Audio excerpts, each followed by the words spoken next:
What's up, everyone? Welcome to the Recovered on Purpose channel. My name is Adam Vibe Gunton and I'm the founder and executive director. And today we're diving deep into trauma bonds. We're going to cover what exactly trauma bonds in relationships are, how to identify trauma bonds in your own relationships, and breaking free of them to live a happier, healthier life in your recovery. If you haven't yet, subscribe to this channel to become part of our community where we believe in working toward a future without suffering and pain caused by drugs and alcohol. For free resources like the 4th Step worksheets, relapse prevention worksheets, my digital and audio book Free, or Medicaid rehabs in all 50 states, go to the description of this video. So let's start with the basics. What exactly are trauma bonds? Trauma bonds are emotional connections that develop from repetitive cycles of abuse where intense feelings of fear, excitement, and affection create a bond that is hard to break. These bonds can manifest in various ways and often make it difficult to leave toxic relationships even when we know we should. Understanding the concept of a trauma bond is going to be the first step towards yours or your loved one's healing. Next, you need to be able to identify trauma bonds happening in yours or your loved one's life. Knowing these signs will not only help you identify them, but also explain them to a loved one who may be deeply involved in the trauma cycle in a way that keeps them blind to it themselves. Here are some practical tips. You've got to observe patterns. Pay attention to repetitive patterns of behavior in the relationship that cause high levels of emotions, especially those involving emotional, physical, or financial abuse, followed by periods of love, affection, and remorse. These high levels of positive and negative emotions are what cause you or your loved one to feel trapped and stuck. These emotional roller coasters are a way abusers will manipulate situations to make you become more and more attached and even gaslight you into thinking you are the problem. Honey, you are not.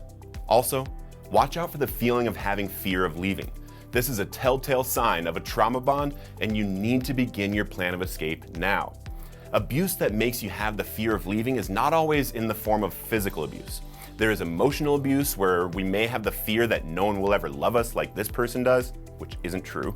Or there is financial abuse where they make you feel 100% dependent on them with no way to get out of this situation because how would I support myself?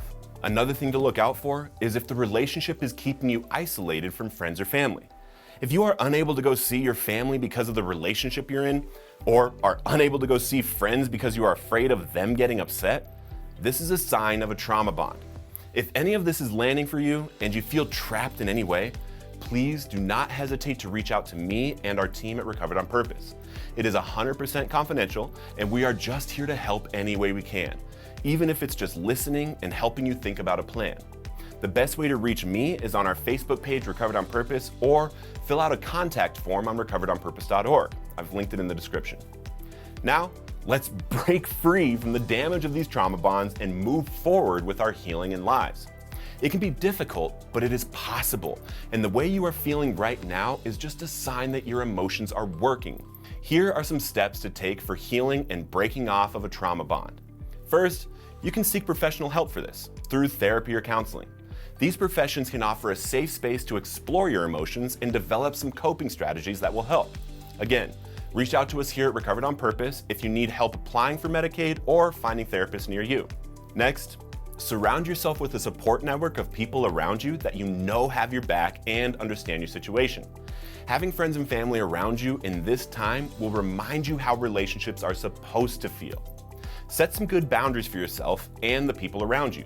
Some of my boundaries are not letting people who lie to me get access to me, and not keeping people around me that waste my time by always being late. It's just a pet peeve of mine, and I just don't let it in. These are some hard boundaries I have for my own mental and emotional well-being that I have set for myself in my life. Think back to when you were first starting the relationship with the person you trauma bonded to. Can you remember the first red flags that were showing up? Are any of them red flags that were unique to this person in your life? If you remember any of them, have these as boundaries when you decide to enter back into the dating world. If you see these things, just ghost and do not even explain yourself. You do not want someone that has these red flags that early on. Why put yourself in harm's way of finding yourself trauma bonded to someone again? While doing all these things, get back into a good self-care routine. This could be hobbies you love to do and always be working on your personal health. This can be exercising and eating healthy and should also include mindfulness practices. In fact, you can watch this video here for those mindfulness practices. Send this video to anyone you think could use this right now. I look forward to meeting you someday out there helping people, and until then, keep living Recovered on Purpose.